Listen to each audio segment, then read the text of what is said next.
Hello everyone, welcome to my channel education sir. कैसे हैं आप सभी? आज भी बहुत अच्छे होंगे। UPPSC nursing C NET 2025 first round counselling प्रक्रिया चल रही है।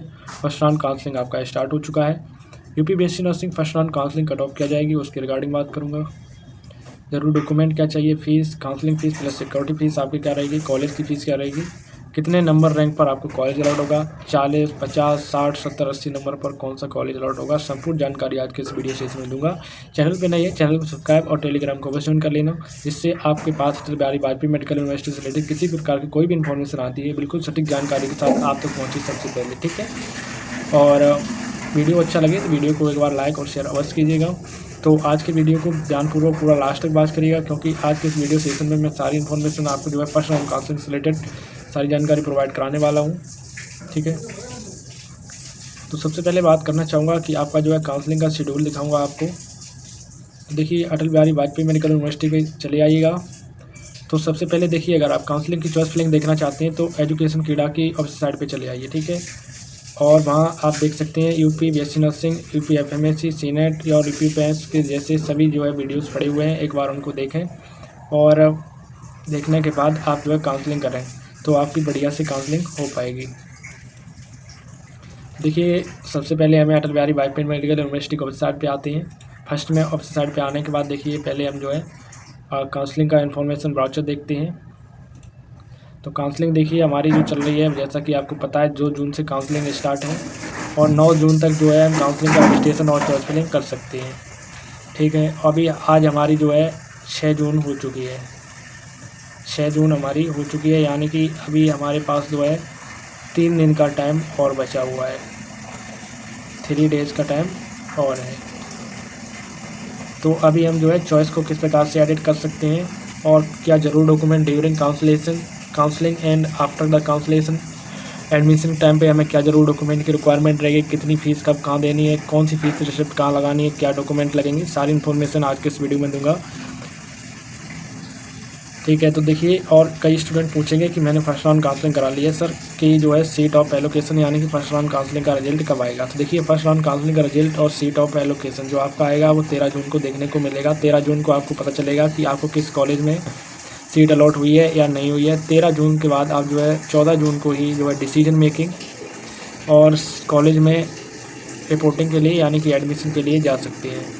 देखिए, acceptance to seat allocation and reporting at the college admission process. देखिए, 14 से लेकर 19 तक आप डिसीजन मेकिंग एंड जो है रिपोर्टिंग द कॉलेज में एडमिशन के लिए जा सकते हैं। End of the reporting college की लास्ट डेट जो है 19 जून ही रखी गई है फर्स्ट राउंड के लिए। अगर 19 जून तक आपको कोई सीट अलॉट हो जाती है, कॉलेज में रिपोर्टिंग कराने नहीं पहुँचती, तो आपकी वो सीट जो है वो निरस्त कर दी जाएगी। ठीक है, उसके बाद हमारा सेकंड राउंड काउंसलिंग का शेड्यूल है और फर्स्ट राउंड काउंसलिंग देखिए कंप्लीट होने के बाद हमारी जो है सेकंड राउंड काउंसलिंग भी जल्दी स्टार्ट हो जाएगी। 23 जून से हमारी सेकंड राउंड काउंसलिंग स्टार्ट हो जाएगी, जो कि 30 जून तक चलेगी। और seat of allocation second round counselling का हमें जो है 3 जुलाई को देखने को मिलेगा। ठीक है, तो फिलहाल हम फर्स्ट राउंड काउंसलिंग की बात कर रहे हैं कट ऑफ वगैरह को लेकर। तो फर्स्ट राउंड काउंसलिंग का जो है हम पहले देख लेते हैं कैसे क्या जो है रहेगा। तो फर्स्ट राउंड काउंसलिंग के लिए ऐसे कैंडिडेट जो क्वालिफाइंग है वो सभी एलिजिबल हैं। तो देखिए, all the candidate who have been listed the qualified counselling in the result notification will be able to participate in the counselling subject to filling the eligible criteria examination information bulletin. ठीक है, तो counselling कराने के लिए सबसे पहले आपको registration process करना रहेगा। ठीक है, रजिस्ट्रेशन प्रोसेस पूरा करने के लिए आपको जो है अटल बिहारी वाजपेयी मेडिकल यूनिवर्सिटी के ऑफिस साइड पर चले आना है। यहाँ आपको रजिस्ट्रेशन करना रहेगा। ठीक है, किस प्रकार से करेंगे आइए आपको बता दे रहे हैं। Eligible candidate will be able to register for counselling through the their existing login same as used at the time filling application form. यानी कि आपको देखिए काउंसलिंग रजिस्ट्रेशन करने के लिए अटल बिहारी वाजपेयी मेडिकल यूनिवर्सिटी की ऑफिशियल साइट ये है www.abbu.edu.in पे चले आना है। यहाँ आपको अपनी रजिस्ट्रेशन आईडी और पासवर्ड से लॉगिन करना है। आईडी पासवर्ड से लॉगिन करेंगे तो ऊपर में ही आपके सामने फर्स्ट राउंड काउंसलिंग करके एक जो है इस प्रकार से बॉक्स बनकर आ रहा होगा। सिंपली आपको उस पर क्लिक करना है। जैसे ही उस पर क्लिक करेंगे तो उसके बाद देखिए आपके सामने ड्यूरेशन द रजिस्ट्रेशन, जब all primary information like candidate name, father's name, mother's name and date of birth and subcategory and address will be automatically pre-filled submitted by the candidate during the CNET registration। देखिए तो आपकी सारी detail आ जाएगी, आपका नाम, father's name है ना, date of birth, ये सब आपकी आ जाएगी।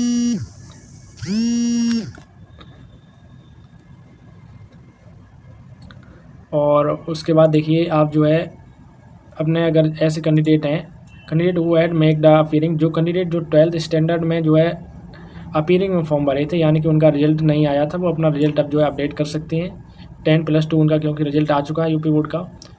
During the application have to update, आप अपने मार्क्स को जो है अपडेट कर सकते हैं। ऐसे कैंडिडेट जो एडमिट कार्ड के बेस पर रिजल्ट नहीं आया था 2025 में, जिन्होंने 12th का एग्ज़ाम दिया है, वो अपना रिजल्ट अपडेट कर सकते हैं। उसके बाद देखिए नेक्स्ट है candidate will also to upload the, देखिए आपको जो है काउंसलिंग के टाइम पर जो डॉक्यूमेंट अपलोड करने रहेंगे, तो वो देखिए पहला तो आपका हाई स्कूल की मार्कशीट, दूसरा 12th की मार्कशीट, यानी कि 10th की मार्कशीट हो गई, आपकी 12th की मार्कशीट। अगर आपकी 12th की मार्कशीट नहीं आई है, 2025 में एग्ज़ाम दिए हैं, तो आप जो है ऑनलाइन मार्क्स स्टेटमेंट लगा सकते हैं, यानी कि ऑनलाइन वाली कॉपी भी लगा सकते हैं। अब इसके बाद देखिए candidate will have to update their domicile status Uttar Pradesh state, yes और नो। अगर आपसे गलती से जो है अपना डोमिसाइल स्टेटस गलत हो गया है, उत्तर प्रदेश के निवासी हैं या नहीं है, तो आप उसको चेंज कर सकते हैं। माइनॉरिटी स्टेटस चेंज कर सकते हैं। माइनॉरिटी स्टेटस मतलब आप हिंदू हैं, जैन हैं, मुस्लिम, नॉट एप्लीकेबल जो भी हैं चेंज कर सकते हैं, ठीक है। Details and the upload the certificate as for domicile status change कर सकते हैं, माइनॉरिटी चेंज कर सकते हैं,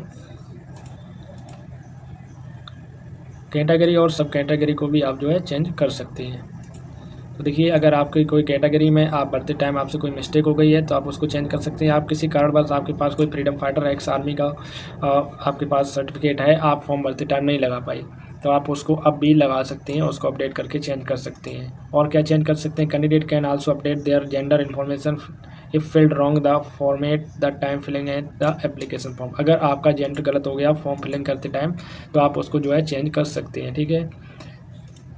candidate can update their his category percentage unreserved and subcategory to, देखिए जैसा कि आपको ऊपर बताया कि आप जो अपनी कैटेगरी को भी चेंज कर सकते हैं, वही यहाँ पे दिया गया है। देखिए आपको fees payment first round counselling के लिए कितनी क्या कहाँ करनी रहेगी, तो वो दिया गया है 500 रुपये काउंसलिंग रजिस्ट्रेशन फ़ीस आपको ऑनलाइन देनी रहेगी, जो कि आपकी नॉन रिफंडेबल रहेगी। और 5000 रुपये काउंसलिंग की सिक्योरिटी फ़ीस, ये आपकी रिफंडेबल रहेगी। आपको कॉलेज अलॉट हो जाता है तब भी ये आपके 5000 वापस होंगे, ठीक है। नहीं अलॉट होता है तो भी आपके 5000 ये वापस होंगे। तो 5000 आपके लग रहे हैं, तो इसको निश्चिंत होकर दीजिए। अगर आप देखिए काउंसलिंग कराना चाहते हैं किसी भी राउंड में, तो देखिए आपको 5500 रुपये टोटल देने पड़ेंगे, तभी आप काउंसलिंग करा सकते हैं। 5000 की सिक्योरिटी फ़ीस प्लस 500 आपको जो है काउंसलिंग फ़ीस, टोटल 5500 रुपये देंगे, तब आप जो है काउंसलिंग करा सकते हैं, ठीक है। तो फर्स्ट राउंड कराने के लिए आपके पास जो है 5500 रुपये की आपको ज़रूरत पड़ेगी, तभी आप जो है करा सकते हैं। ये 5500 रुपये आपको ऑनलाइन अटल बिहारी वाजपेयी मेडिकल यूनिवर्सिटी पर और ऑफिस साइट पर आपको पे करने रहेंगे। आफ्टर द सक्सेसफुल रजिस्ट्रेशन, तभी आपका रजिस्ट्रेशन सक्सेसफुल होगा। After the successful registration can proceed the next step selecting the college as per their choice. उसके बाद देखिए आप अपनी चॉइस भरेंगे, तो आगे आपको बताएंगे किस प्रकार से जो है स्मार्ट तरीके से चॉइस फिलिंग करनी है कि कम नंबर पे भी कॉलेज आपको अलॉट हो जाएगा। देखिए क्या रहता है कि काफ़ी बार किसी के मार्क्स मान लो आपसे ज़्यादा है, उसको अलॉट नहीं होता है, और कम मार्क्स वाले को अलॉट हो जाता है। किस प्रकार अलॉट होता है वो आपको प्रोसेस बताऊँगा। सिंसियर यानी कि स्मार्ट तरीके से काउंसलिंग कराना उसको कहते हैं। स्मार्ट काउंसलिंग आप जो किस प्रकार से कराएंगे आगे आपको बताएंगे, सीट मैट्रिक्स भी दिखाएंगे। फिलहाल थोड़ा सा देर रखिए, वीडियो थोड़ा सा लंबा होगा, लेकिन सारी इन्फॉर्मेशन सटीक आपको मिलेगी, बिल्कुल सही जानकारी के साथ, ठीक है। उसके बाद आप जो है चॉइस फिलिंग करेंगे। The online seat application portal will B allow the candidate make choice college and arrange them the desired order preference. उसके बाद देखिए आप अपनी ऑर्डर को प्रेफरेंस देंगे, जैसे फर्स्ट नंबर में आप किस कॉलेज को रखना चाहते हैं, सेकंड नंबर में किस कॉलेज को रखना चाहते हैं, थर्ड नंबर में किस कॉलेज को रखना चाहते हैं। तो जो आपकी जो कॉलेज अलॉट होती है वो आपकी इस प्रेफरेंस के अनुसार ही अलॉट होता है। मान लो अगर आपने एक नंबर पर कोई कॉलेज भरा, अगर आपके उसके अकॉर्डिंग आपकी रैंक है तो आपको वो अलॉट होगा। अगर मान लीजिए नहीं भी है, सेकेंड नंबर के अलॉटेड आपके अगर कोई कॉलेज है तो वो अलॉट होगा, अगर वो भी नहीं है तो आपका थर्ड देखा जाएगा। जितने भी कॉलेज आप भरते हैं वो सभी देखे जाते हैं, अगर आपके रैंक के अकॉर्डिंग वो आपके बन रहे हैं तो आपको उनमें से कोई ना कोई अलॉट हो जाएगा। लेकिन फर्स्ट चॉइस को देखते हुए, सेकंड चॉइस को देखते हुए एंड थर्ड चॉइस को देखते हुए, इस प्रकार से ही जो है कॉलेज अलॉट कराए जाते हैं। तो जो कॉलेज चाहिए फर्स्ट में उनको भरिएगा, अरेंजमेंट को आप जो है ध्यानपूर्वक करिए, ठीक है। उसके बाद दूसरा हमारा दिया गया है the counselling portal will be open for the days as per schedule. देखिए तो जो डेट मैंने आपको बताई उसी पर काउंसलिंग आपकी चलेगी, तो बिल्कुल भी जो है डिले या इधर उधर कुछ भी नहीं होगा। तो देखिए ध्यान रखिएगा, the candidate should log in to portal information regarding the seat allotment आपको जो है वो 13 जून को देखने को मिलेगा, जैसा कि मैंने आपको पहले भी बताया है। All the candidate who have to been allotted the seat first round counselling required to log in portal and choose any one following option within date and time specified. देखिए जो टाइम दिया गया है, क्या time दिया गया था, 14 से लेकर आप जो है 19 जून के बीच में आपको डिसीजन मेकिंग और कॉलेज में रिपोर्टिंग के लिए जाना रहेगा, 14 जून से लेकर 19 जून के बीच में, ठीक है। तो देखिए इसमें से आपके सामने आपको जैसे अगर मान लो कोई सीट अलॉट हो जाती है, पहले तो आपको यहाँ पे देखना है 13 जून को आपको पता चलेगा कि आपको कोई सीट अलॉट हुई है या नहीं हुई है, ठीक है। तो अगर लॉगिन कर लेते हैं उसके बाद आपको कोई सीट अलॉट हुई है गवर्नमेंट और प्राइवेट, तो आपको देखिए किस प्रकार से क्या डिसीजन मेकिंग करना रहेगा। तो देखिए 3 ऑप्शन आपके सामने आएंगे। फर्स्ट ऑप्शन आएगा एक्सेप्ट, इसका मतलब है अलॉटेड सीट जो आपको हुई है do not wish the participate. आपको जो है आप फर्स्ट ऑप्शन किस दिशा में चूज़ करेंगे, तो देखिए आप कॉलेज को एक्सेप्ट करना चाहते हैं और किसी भी राउंड काउंसलिंग में पार्टिसिपेट नहीं करना चाहते। इस जो कॉलेज आपको मिला है वो आपको पसंद है, आप उसको एडमिशन लेना चाहते हैं। तो अगर आप एक्सेप्ट कर लेते हैं और फ्रीज कर देते हैं, तो फर्स्ट ऑप्शन में आप फ्रीज कर देते हैं, तो आप जो है सेकेंड राउंड काउंसलिंग में पार्टिसिपेट नहीं कर सकते। आपको जो कॉलेज अलॉट हो गया है आपका उस पर एडमिशन कंप्लीट आपको करना रहेगा, ठीक है। दूसरा ऑप्शन आपको क्या देखने को मिलेगा, except allot the seat and want to upgrade and participate round second. आप जो सीट आपको अलॉट हुई है आप उस पर बने रहना चाहते हैं, सेकंड राउंड काउंसलिंग में पार्टिसिपेट करना चाहते हैं किसी अदर कॉलेज के लिए, तो इस केस में आपको जो है ये सेकंड राउंड वो सेकंड ऑप्शन आपको चूज़ करना रहेगा फ्लॉट वाला, ठीक है। तो फ्लॉट, इसे फ्लॉट करना कहते हैं, यानी कि जो आपको सीट मिली है वो आपकी सेपरेट रहेगी और आप सेकंड राउंड काउंसलिंग में पार्टिसिपेट करना चाहते हैं। अगर आप सेकंड राउंड काउंसलिंग कराते हैं उसमें आपको कॉलेज अलॉट होता है, तो आपको जो फर्स्ट राउंड काउंसलिंग में कॉलेज मिला था वो आपका छूट जाएगा और सेकंड राउंड पे आपका अलॉटमेंट जाएगा और उसमें आपका एडमिशन हो जाएगा। तो जो फर्स्ट राउंड काउंसलिंग आप कराएंगे आपके सारे डॉक्यूमेंट और फीस जो है जो सेकंड राउंड काउंसलिंग में आपको अलॉट हुआ है कॉलेज वहाँ आपकी पहुँच जाएगी। तीसरा ऑप्शन क्या है, तीसरा ऑप्शन है decline allotted seat and want to participate the round second counselling. आप जो कॉलेज अलॉट हुआ है आपको अच्छा नहीं लग रहा है, आप सीधा जो है उसको डिक्लाइन कर सकते हैं, ठीक है। और यहाँ पे स्पेसिफाइड जो दिया गया है इंपॉर्टेंट नोटिस, जो देखिए failure to log in selecting option after seat allocation within the date. अगर आप विद इन डेट कोई भी एक्शन नहीं लेते हैं तो देखिए the schedule will lead to 45। अगर जो स्पेसिफाइड डेट दी गई है उस पर आप सीट का कोई एक्शन नहीं लेते हैं तो आपके जो 5,000 रुपये और आपकी सीट है दोनों ही जब्त कर लिए जाएंगे, ठीक है। अगर आपको अलॉट नहीं होती है तो वो एक अलग बात है, तो आप सेकेंड राउंड काउंसलिंग पार्टिसिपेट कर सकती हैं। जैसे ही आप सीट के लिए जो ऑप्शन चूज करेंगे, अगर आप फर्स्ट और सेकंड ऑप्शन चूज करते हैं यानी कि अगर आप फ्लॉट करते हैं या सीट को फ्रीज करते हैं तो आपको सीट कंफर्मेशन फीस 40,000 रुपये ऑनलाइन पेमेंट करना होगा अटल बिहारी वाजपेयी मेडिकल यूनिवर्सिटी की ऑफिस साइट पर ऑनलाइन, या फिर आपको चालान यानी कि डीडी बनवाना होगा अटल बिहारी वाजपेयी मेडिकल यूनिवर्सिटी के नाम का, ठीक है। After depositing seat confirmation fees candidate selecting the option 1 freeze, या फिर जो है दूसरा ऑप्शन या फिर फ्रीज या फ्लॉट करना चाहते हैं, is required to report the person allocate college. अगर आपको देखिए अगर आप फ्रीज करते हैं तो आपको कॉलेज में रिपोर्टिंग करने के लिए जाना होगा, अगर आप फ्लॉट करते हैं तो भी कॉलेज में रिपोर्टिंग करने के लिए जाना होगा सभी जरूर डॉक्यूमेंट को लेकर, और एडमिशन प्रोसेस आपको कंप्लीट करना रहेगा। नहीं करते हैं तो आपकी 40,000 और प्लस 5,000 प्लस टोटल आपकी फ़ीस जो है जब्त कर ली जाएगी, ऐसा इन्होंने साफ साफ लिख रखा है। तो देखिए कॉलेज में रिपोर्टिंग के लिए जाएंगे तो आपको क्या क्या जरूर डॉक्यूमेंट लेके जाने हैं वो यहाँ पे दे रखा है।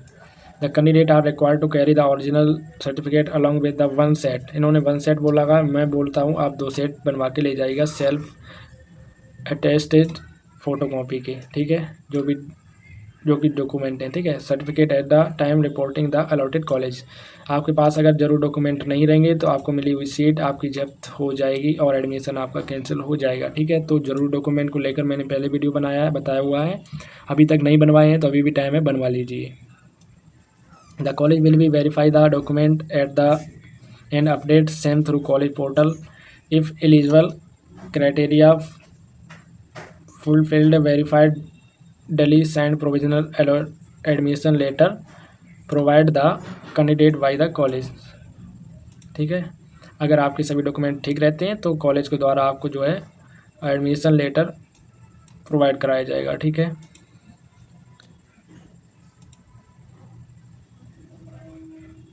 नोट में यहाँ इन्होंने पहले ही देख रखा है, original certificate and other fees are submitted only the start the academic session. आपको देखिए सभी ओरिजिनल डॉक्यूमेंट लेके जाने हैं कॉलेज में एडमिशन के टाइम पर, और सभी फीस रिसिप्ट भी लेके जानी है। List of self attached one set photocopy and document and certificate. देखिए तो आपकी जो जरूर डॉक्यूमेंट आपको एडमिशन के टाइम पे लेके जाने हैं वो लिस्ट कुछ इस प्रकार से है। तो देखिए आपको सबसे पहले अपना देखिए यहाँ पे इन्होंने मांगा है जो ज़रूरी है, प्रोविजनल सीट अलॉटमेंट आपके पास होना चाहिए। ठीक है, और देखिए 5 passport size latest colour photo with 5 background के साथ आपको लेके जानी है। सीट कंफर्मेशन फीस डिपॉजिट 40,000 की आपको रिसिप्ट ले जानी है, और इसी के साथ साथ 5,000 की आपको रिसिप्ट भी ले जानी है। यहाँ पे नहीं दिया है आपको किसी प्रकार की कोई भी वहाँ दिक्कत ना हो, इसलिए मैं पहले ही बता दे रहा हूँ। तो ये 5,000 की seat fees receipt choice filling की आपको जो है भी ले जानी है। ठीक है, जो चॉइस फिलिंग करेंगे उसकी भी आपको वहाँ ले जानी है। ID of photo proof, Aadhaar card, voter ID, जो भी आप जो है फॉर्म फिलिंग करते टाइम लगाए थे वही ले जाएगा, नहीं तो आपको वहाँ दिक्कत का सामना करने को मिलेगा। Verification seat upload the time filling the application form. Application form filling करते टाइम आपने एक सीट वेरिफिकेशन अपलोड करी होगी जिसमें आपकी फ़ोटो, आपके थंब और आपके सिग्नेचर और एक सेंटेंस लेजी डॉग वाला जो लिखा रहता है वो आपने अपलोड करा था, उसकी भी आपको एडमिशन टाइम पर ज़रूरत पड़ेगी, तो उसको भी लेकर जाएगा। उसके साथ साथ आपकी 10th और 12th की मार्कशीट आपको लग देनी पड़ेगी, और टीसी या माइग्रेशन आप अपने जो इंटर कॉलेज से ले जाएगा, और मेडिकल फिटनेस भी आपका लगेगा जो कि डिस्ट्रिक्ट हॉस्पिटल से आपका बना होना चाहिए। तो मेडिकल फिटनेस भी बनवा के ले जाइएगा, जो आपके डिस्ट्रिक्ट हॉस्पिटल से गवर्नमेंट डिस्ट्रिक्ट हॉस्पिटल का ही चलेगा, किसी भी प्राइवेट कॉलेज का नहीं चलेगा। बेस साइन और सील आपके सीएमओ के होने चाहिए तभी आपका चलेगा। ठीक है, और इसके अतिरिक्त आपका caste certificate ST SC OBC जो भी हैं, और OBC और EWS वालों का कास्ट सर्टिफिकेट जो है 1 अप्रैल 2025 के बाद का बना होना चाहिए, इससे पहले का नहीं चलेगा। तो अगर आपके पास नहीं है तो आपको दिक्कत का सामना करना पड़ सकता है, अभी तक नहीं बनवाया है तो बनवा लीजिए।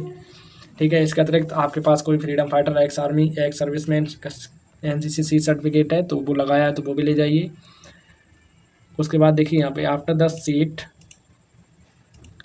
The seat allotment acceptance both freeze और फ्लॉट, दोनों ऑप्शन अगर आपने चीज़ किए हैं। If any candidate does not report the college तो his allotted seat will be cancelled, the counselling security fees 5,000 will be fortified. अगर आप कोई भी ऑप्शन चूज़ करते हैं तो आपकी 5,000 की सिक्योरिटी फीस जब्त कर ली जाएगी अगर कॉलेज में रिपोर्टिंग करने के लिए नहीं पहुंचते हैं। ऐसा इन्होंने ऊपर भी बताया था, और नीचे एक बार ऑप्शन नंबर 13 में फिर से साफ साफ बोल के रखा हुआ है।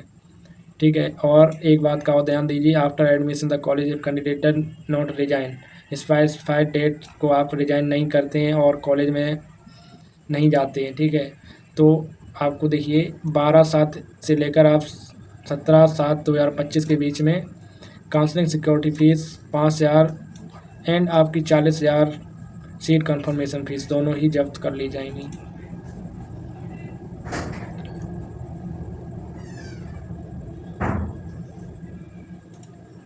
ठीक है, after the completion round first counseling the candidate who has selected option 2 float will be eligible for seat upgrade refusal round second. आपको अगर आपने फ्लॉट किया है तो आप राउंड सेकंड के लिए एलिजिबल हैं, लेकिन अगर आपने फ्रीज किया है तो राउंड सेकंड के लिए आप एलिजिबल नहीं हैं। ठीक है, तो ये इन्फॉर्मेशन हो गई। अब आपको सीट मैट्रिक्स दिखा दे रहे हैं किस कॉलेज में कितनी सीटें हैं, तो फुल सीट मैट्रिक्स दिखाऊंगा। बेस्ट कॉलेज कौन से INC अप्रूव्ड कॉलेज हैं, कौन से कॉलेज की कितनी फीस है, सारी इन्फॉर्मेशन ब्रोचर आज आपको देने वाला हूँ। चैनल पे नहीं, चैनल को सब्सक्राइब और टेलीग्राम को बस ज्वाइन कर लेना। तो यहाँ से आप जो है फर्स्ट राउंड काउंसलिंग की सीट मैट्रिक्स देख सकते हैं। गवर्नमेंट और प्राइवेट दोनों की सीट मैट्रिक्स पे आप बात करूँगा, कौन से कॉलेज की कितनी फ़ीस है, कौन सा बेस्ट प्राइवेट कॉलेज है, उसके रिगार्डिंग भी बात करूँगा। तो देखिए मैंने सीट मैट्रिक्स खोल रखी है। फर्स्ट में हमारे सभी जो है गवर्नमेंट कॉलेज आ चुके हैं। तो इस बार गवर्नमेंट कॉलेज फिर से नहीं बढ़े हैं, तो 23 के 23 ही गवर्नमेंट कॉलेज हैं जो कि प्रीवियस ईयर भी रन कर रहे थे। ठीक है, तो हालांकि मैंने गवर्नमेंट कॉलेज की जो है पूरी सीट मैट्रिक्स आपको जो है पहले से बताई है, विद हॉस्टल फीस के बारे में बताया है।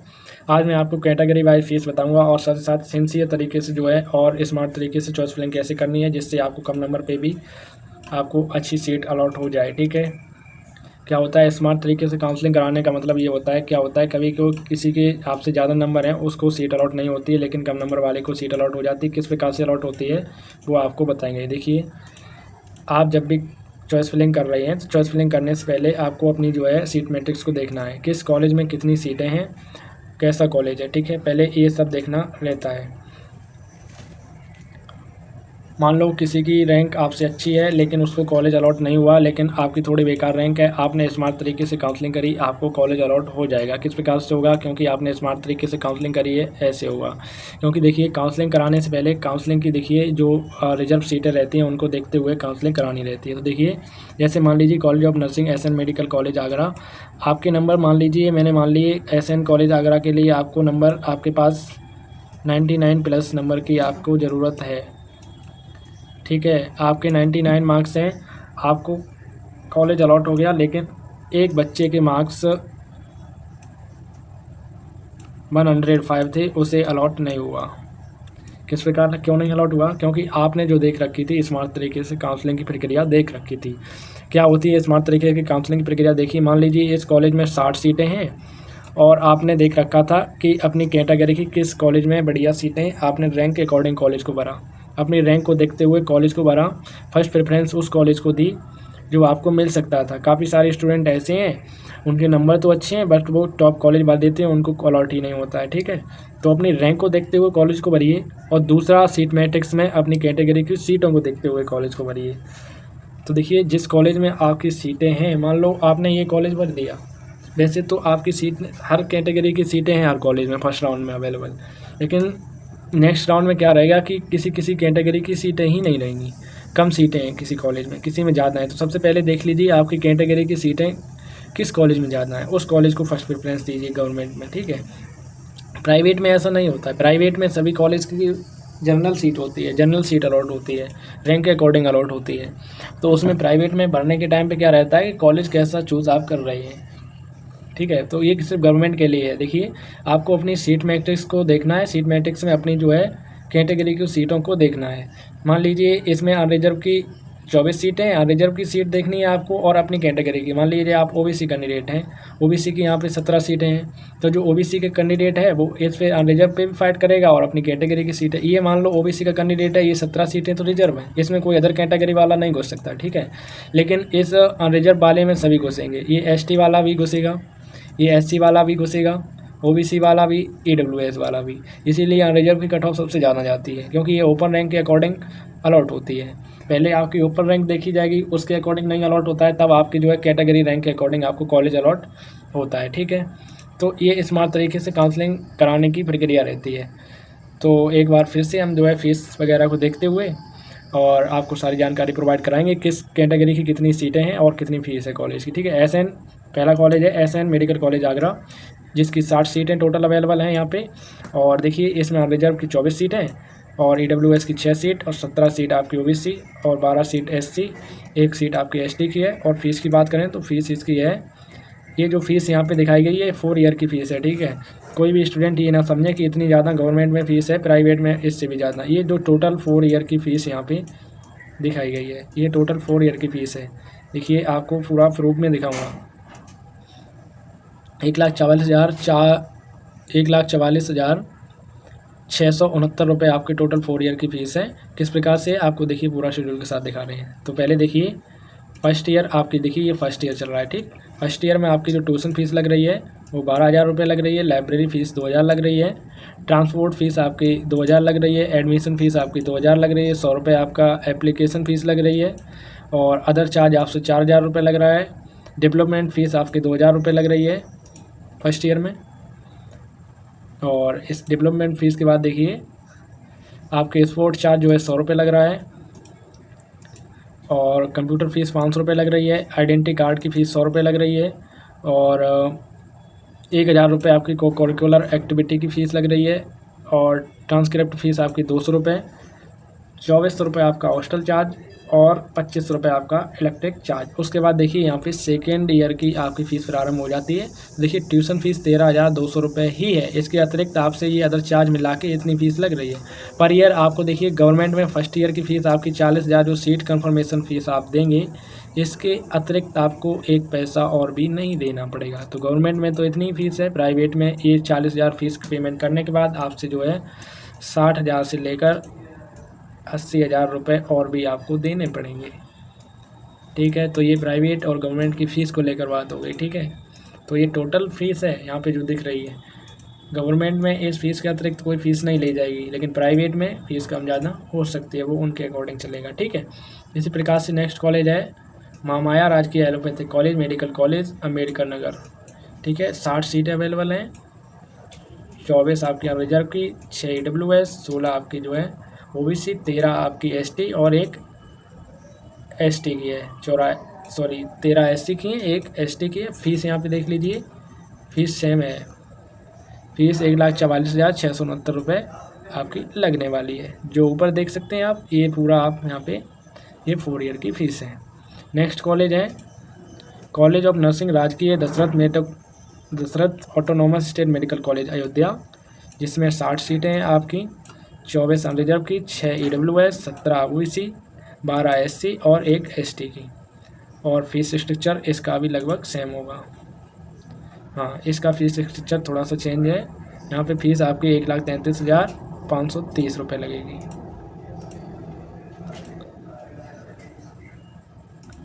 नेक्स्ट कॉलेज है government medical college super speciality hospital Azamgarh. Azamgarh में आपकी 60 सीटें हैं। 24 आपकी जो है रिजर्व की, 6 EWS की, 17 OBC, 12 SC और एक ST की। फीस स्ट्रक्चर की बात करें तो फीस स्ट्रक्चर देखिए यहाँ पे 1,44,669 रुपये आपकी फ़ीस है। उसके बाद नेक्स्ट मेडिकल कॉलेज है हमारा गवर्नमेंट मेडिकल कॉलेज बदायूं, जहाँ आपकी 60 सीटें हैं। 24 आपकी रिजर्व की, 6 EWS की और 17 OBC और 12 SC और एक ST की। फीस स्ट्रक्चर की बात करें तो फीस स्ट्रक्चर देखिए 1,36,828 रुपये आपकी फ़ीस लगने वाली है टोटल 4 ईयर की। नेक्स्ट कॉलेज है college of nursing Maharaj Suheldev autonomous state medical college Maharshi Balak hospital, जो कि बहराइच में है। 60 सीटें हैं। 24 अनरिजर्व की, 6 EWS, 16 OBC, 13 ST SC और एक ST। फीस स्ट्रक्चर की बात करें तो फीस यहाँ पे आपकी जो लगने वाली है टोटल 4 ईयर की, वो 1,44,669 रुपये फ़ीस लगने वाली है। ठीक है, उसके बाद नेक्स्ट कॉलेज है college of nursing Maharshi बेसरत autonomous state medical college बस्ती, और यहाँ पे आपकी 60 सीटें हैं। 24 रिजर्व की और 6 आपकी EWS की, 16 OBC, 13 SC, एक ST की। और फीस स्ट्रक्चर की बात करें तो फीस आपकी यहाँ पे जो है वो 1,21,921 रुपये आपकी टोटल 4 ईयर फीस है।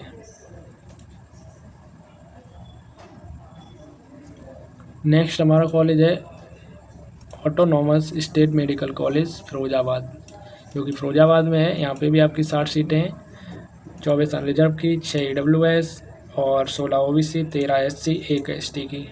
फीस स्ट्रक्चर की बात करें तो फीस स्ट्रक्चर यहाँ भी जो है आपसे 1,33,532 रुपये फ़ीस लगने वाली है टोटल 4 ईयर। वहाँ किस हॉस्पिटल में आप किस कॉलेज में हॉस्टल फैसिलिटी है, किस में नहीं है, एक वीडियो के माध्यम से बताया, लिंक डिस्क्रिप्शन में मिल जाएगी, वहाँ से आप देख सकते हैं। नेक्स्ट कॉलेज है government medical college nursing BRD medical college Gorakhpur, क्योंकि गोरखपुर में 40 सीटें हैं। 16 रिजर्व की, 4 EWS की, 10 OBC, 9 SC, एक ST की। फीस स्ट्रक्चर की बात करें तो फीस यहाँ आपकी लगने वाली है 1,21,928 रुपये। उसके बाद नेक्स्ट कॉलेज है महारानी लक्ष्मीबाई राजकीय मेडिकल कॉलेज झांसी, जिसमें आपकी 60 सीटें हैं और 9 आपकी रिजर्व की, EWS की 0 सीटें हैं, OBC की 9 हैं, 38 यहाँ पे SC की हैं, 4 सीटें जो है वो ST की हैं। तो देखिए यहाँ पे ST की सीटें बड़ी, SC की सीटें यहाँ पे बहुत ज़्यादा हैं। तो यहाँ पे अगर आप देख के चॉइस को फिलिंग करते हैं तो आपको सीट मिल जाएगी। नेक्स्ट कॉलेज है college of nursing doctor Bhimrao Ambedkar government medical college Kannauj, जिसमें 40 सीटें हैं आपकी, 16 अनरिजर्व की, 4 EWS की, 11 OBC और 8 SC और 1 ST की। फीस स्ट्रक्चर की बात करें तो फीस स्ट्रक्चर देखिए यहाँ आपका 1,44,667 रुपये 4 ईयर की फ़ीस है। नेक्स्ट कॉलेज है college of nursing GSBM medical college Kanpur, और जिसमें आपकी 40 सीटें हैं, 16 रिजर्व की, 4 EWS की, 10 OBC, 9 SC, 1 ST। और फीस स्ट्रक्चर की बात करें तो फीस यहाँ आपकी जो है बहुत ही बढ़िया कॉलेज है ये, और फीस आपकी जो है 1,44,668 रुपये लगेगी।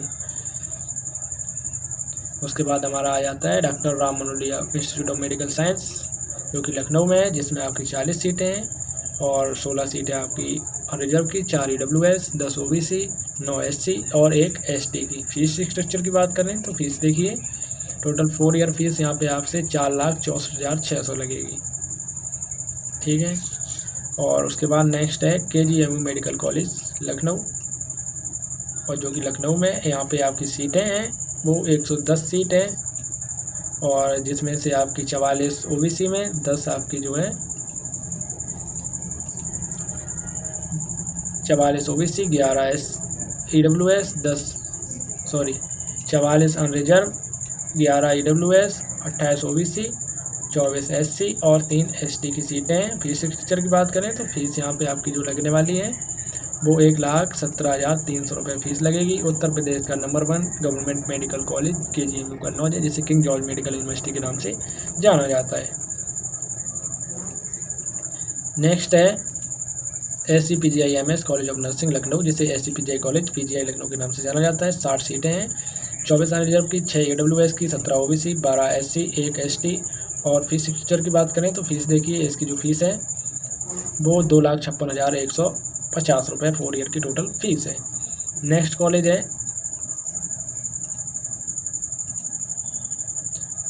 College of nursing LLRM Meerut, ये भी अच्छा कॉलेज है। यहाँ पे 100 सीटें अवेलेबल है, 40 आपकी रिजर्व की, 10 EWS की, 27 OBC, 21 SC और 2 ST की। फीस स्ट्रक्चर की बात करें तो फीस यहाँ पे जो आपकी लगने वाली है टोटल 4 ईयर की फीस यहाँ पे 3,80,000 रुपये फीस लगने वाली है।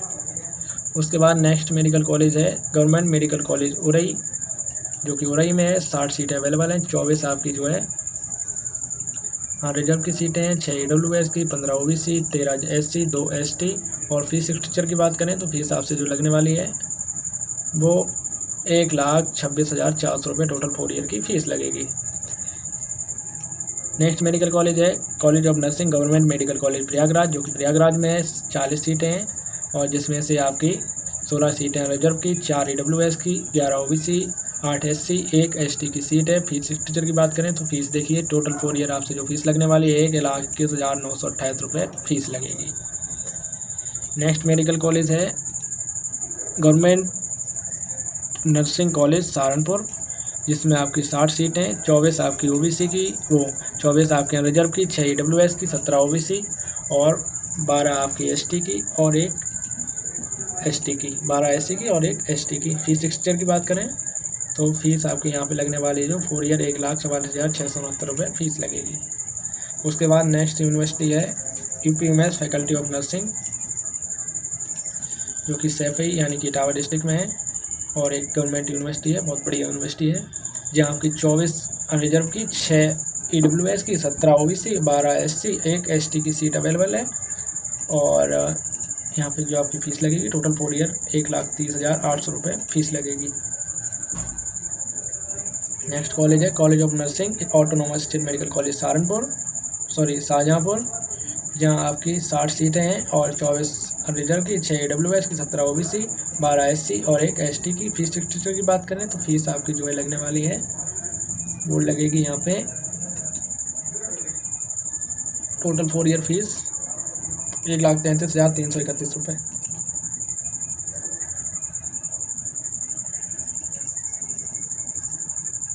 तो ये सभी गवर्नमेंट कॉलेज थे।